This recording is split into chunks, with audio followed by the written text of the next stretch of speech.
ఇక్కడే నా ఫోటో ఉండాలి.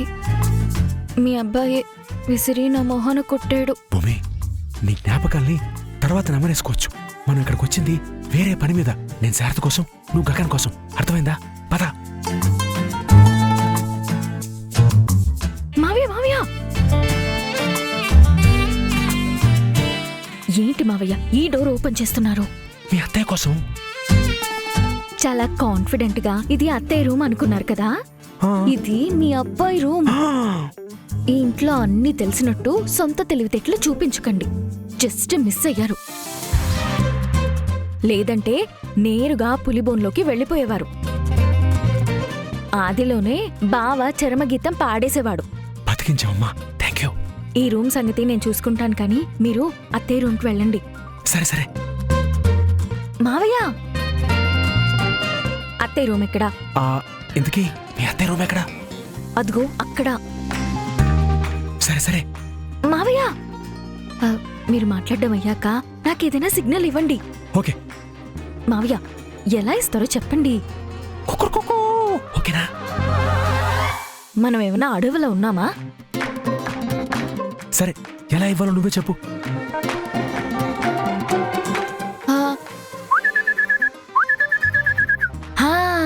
ఇది సరే మావయ్య, జాగ్రత్త. ఓకే, వెళ్ళండి.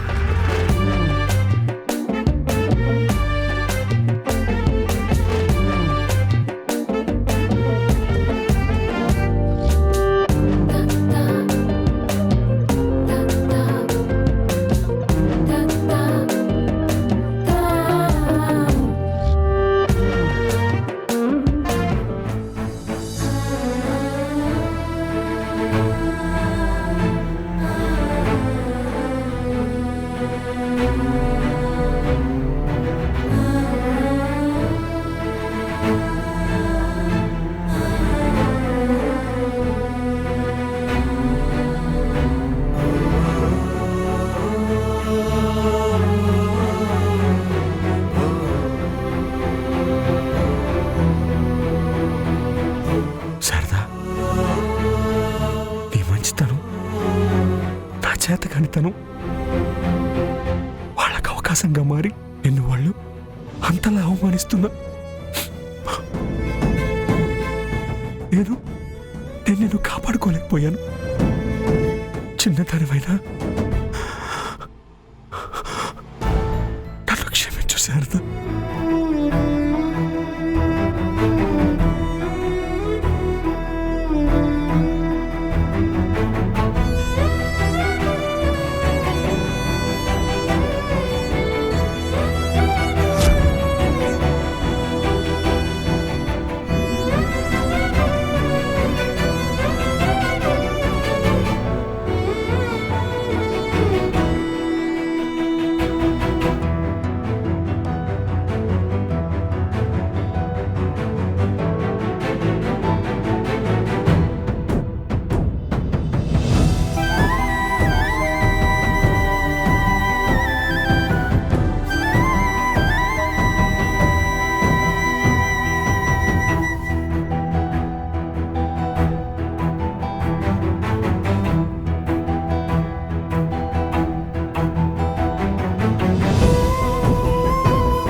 నీకు దగ్గరగా ఉంటే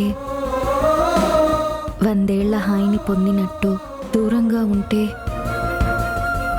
100 ఏళ్ల నరకం అనుభవిస్తున్నట్టు ఉంది బావా.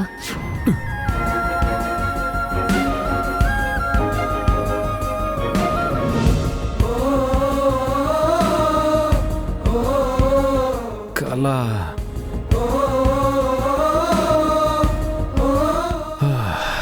నిద్ర కూడా ప్రశాంతంగా పోనివ్వట్లేదు. భూమి, నన్ను డిస్టర్బ్ చేయకు.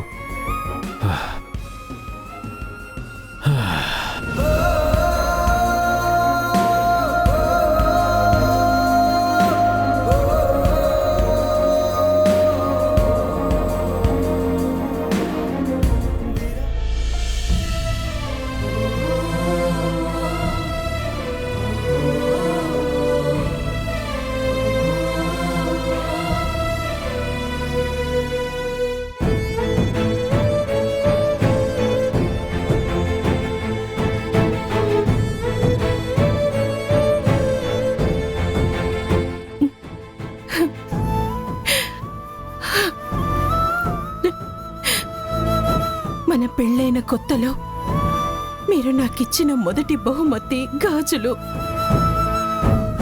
ఎన్నేళ్లకి మళ్ళీ మీరు నా చేతికి గాజులు తొడిగారు.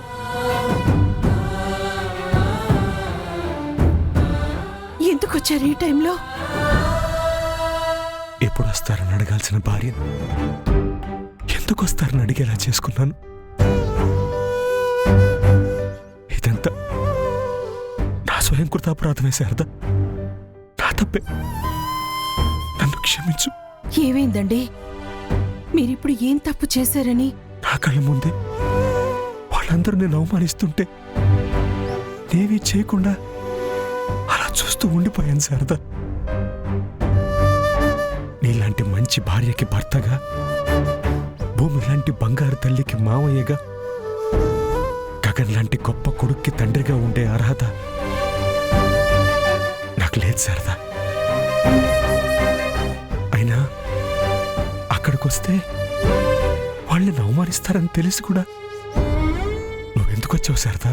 వాళ్ళు నన్ను పిలిచారని కాదు, మీతో కూడా నా కూతురే కదా.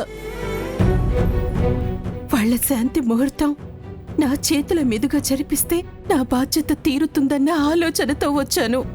నీకున్న గొప్ప మనసులో కనీసం 10వ వంతు వాళ్లకున్నా మన జీవితాలు ఇలా ఉండేవి కావు శారదా.